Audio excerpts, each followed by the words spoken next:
Dios los bendiga, Dios los bendiga. Les habla el pastor José Manuel Ruiz de la obra evangélica Luz del Mundo de Guanare Portuguesa en la misión número 8. Que Dios los bendiga a todos, a la amada iglesia, en el nombre de Jesucristo. En esta oportunidad vamos a hablar del tema de los diezmos.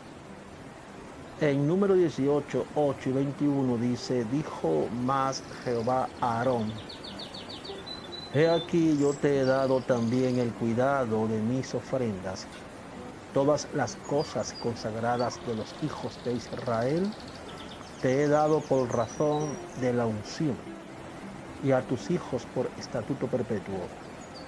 Y aquí yo he dado a los hijos de Leví todos los diezmos en Israel por heredad, por su ministerio, por cuanto ellos sirven en el ministerio del tabernáculo de reunión. Amados hermanos, amada iglesia, hay dos temas que están siendo atacados fuertemente por las redes sociales. Y es el tema de los diezmos y del arrebatamiento, y en algunas ocasiones acerca de la salvación. Y los que atacan el tema de los diezmos son personas no cristianas, son de sectas religiosas o simplemente un usado por el diablo. Es el tema de los diezmos, del arrebatamiento y de la salvación. Son tres temas que han venido recibiendo muchos ataques, de tal manera que algunos cristianos le han hecho caso y han dejado de diezmar. Pero también quiero decirles que las personas que dicen que no diezman son personas, según una investigación que se hizo, son personas que la han expulsado de sus iglesias por rebelde, y son personas que no tienen pastor, no son miembros de ninguna iglesia, y como siempre, los que hablan de no dar son los que nunca dan nada. No hay que hacerle caso a esos diablos. Los diezmos es un tema muy importante porque habla de la prosperidad en todas las áreas de los hijos de Dios.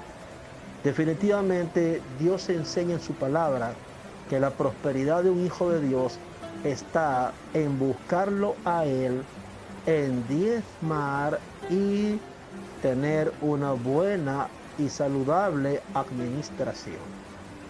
El origen de los diezmos es por causa de la unción. Este principio muchos no lo conocen. Este principio es permanente, porque siempre habrán ungidos que atiendan a la grey de Dios. Lo que leímos en número 18, 8, 21 es un principio que Dios establece.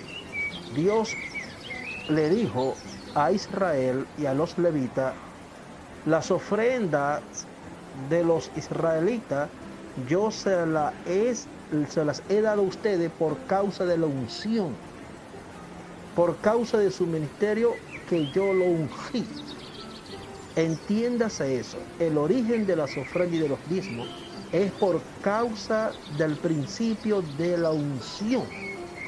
Aunque el sacerdocio levítico caducó, aunque el sacerdocio levítico ya no sirve, no obstante, la unción continúa. Y si la unción continúa, también continúan las ofrendas y los diezmos, porque es por causa de la unción. El texto dice en número 18, 8, 21, que los diezmos y ofrendas no era por el sacerdocio levítico, sino por la unción que dicho sacerdocio recibió para ministrar. El sacerdocio levítico caducó, pero la unción fluye en otro sacerdocio, en el cual todos los ungidos de Dios estamos incluidos. Y es el sacerdocio de Cristo llamado el sacerdocio de Melquisedec, que aparece en el capítulo 7 y 8 de Hebreos. particularmente en el capítulo 7. Por lo tanto, la unción ministerial hace de los diezmos un mandato inalienable. Inalienable significa que nunca se acaba, nunca se termina.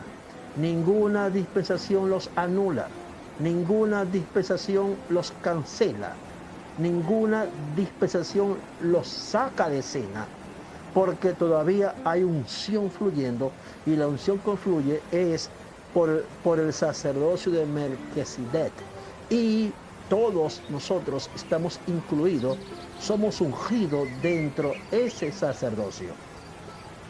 Si alguien dice que los diezmos fueron clavados en la cruz o fueron abolidos, usted le dice que los diezmos para el sacerdocio levítico caducó, pero no para Melquisedec, donde estamos los ungidos de Dios ahora mismo.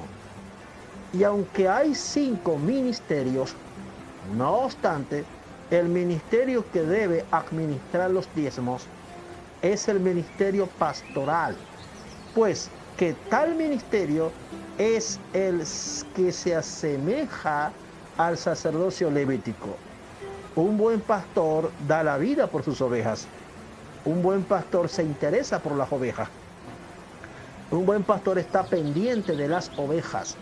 Conoce el estado de las ovejas, como dice Proverbio 27-23.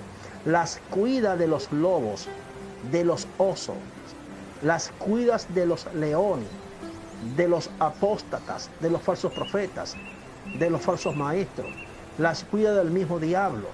El buen pastor alimenta a las ovejas, las entrena, las nutre y les tiene paciencia.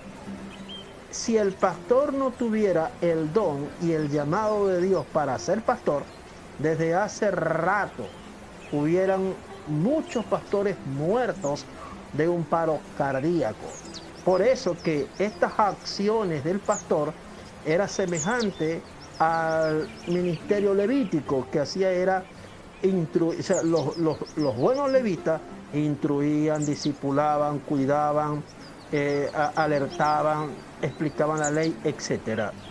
Usted le puede tener paciencia a su familia, o usted le puede tener paciencia a una persona, pero el pastor debe lidiar y tenerle paciencia a toda la iglesia, no importa la cantidad de miembros que tenga, y tener la paciencia que en griego se llama macrotimia, porque hay 4 tipos de paciencia, pero la macrotimia, en mi opinión personal, pareciera como un don que Dios le da al pastor, porque lo capacita para tenerle paciencia a todos los miembros de la iglesia con sus diferentes caracteres, con sus diferentes berrinches, con sus diferentes terquedades, etcétera, etcétera.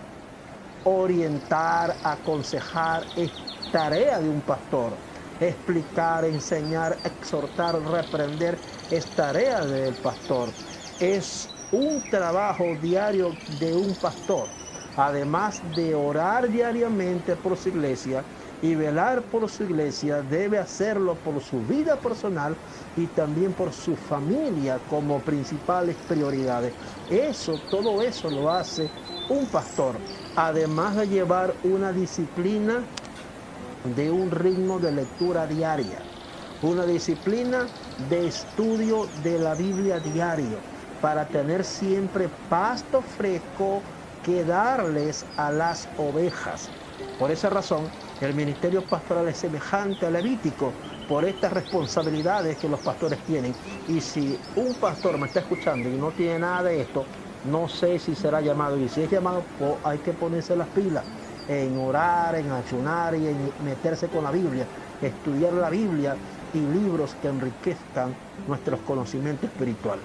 El trabajo más difícil del mundo es el del pastor, porque es trabajar con seres humanos. En una empresa quizás tratan a las personas solo por interés.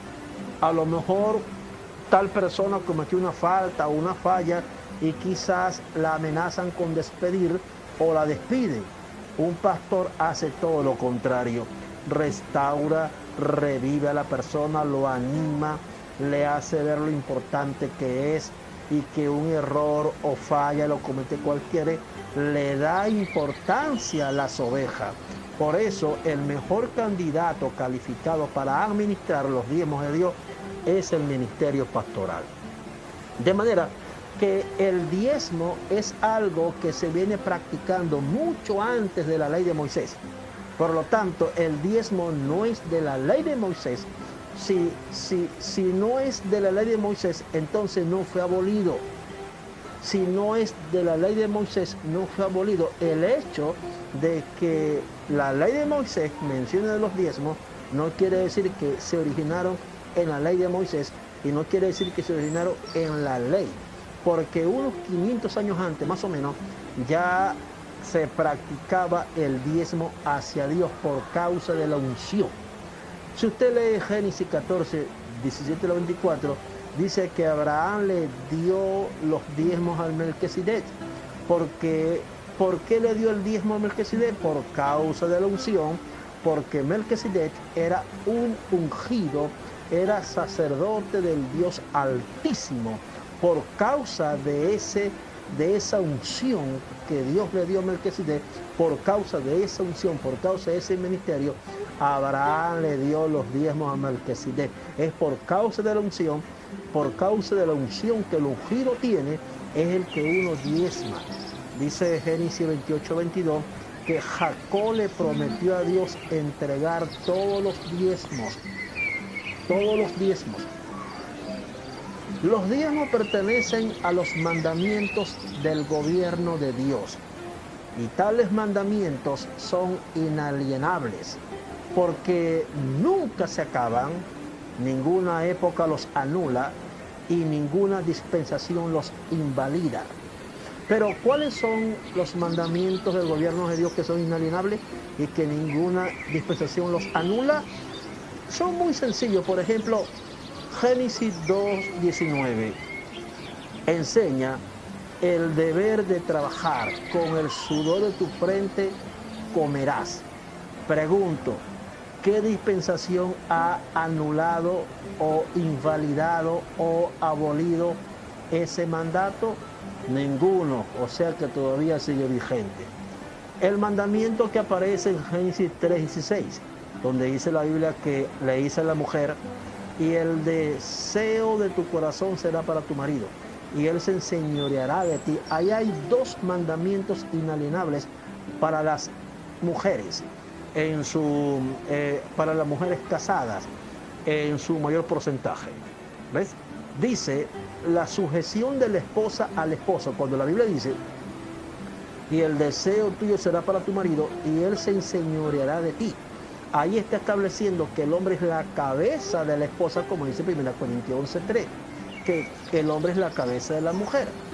Y como dice Efesios capítulo 5, 21 al 32, que el hombre es la cabeza de la mujer.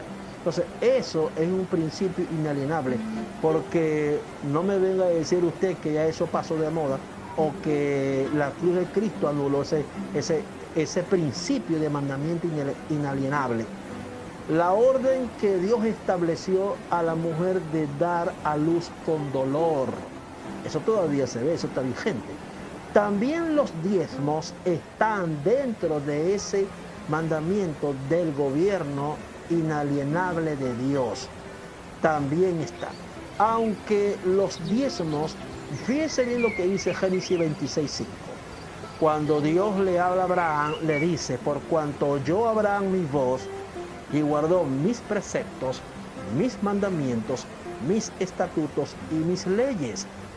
Dios le dio a Abraham preceptos, mandamientos, estatutos y leyes.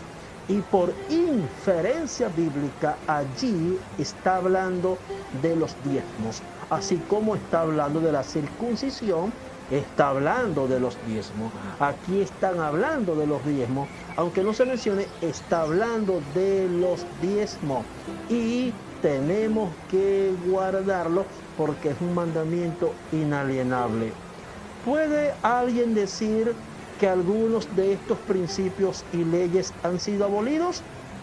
No lo puedo decir porque es dable, es algo Es un axioma que se da a legua, que no se puede contradecir esta verdad absoluta de estos mandamientos inalienables que Dios establecido en un principio, no se pueden anular. Por lo tanto, los diezmos están vigentes por causa de la opción.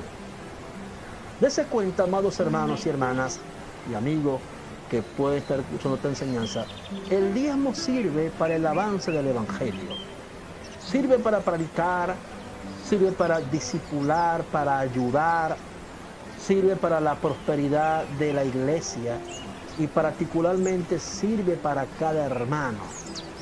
El diablo, a sabiendas de estas verdades muy importantes, trata a todo dar de que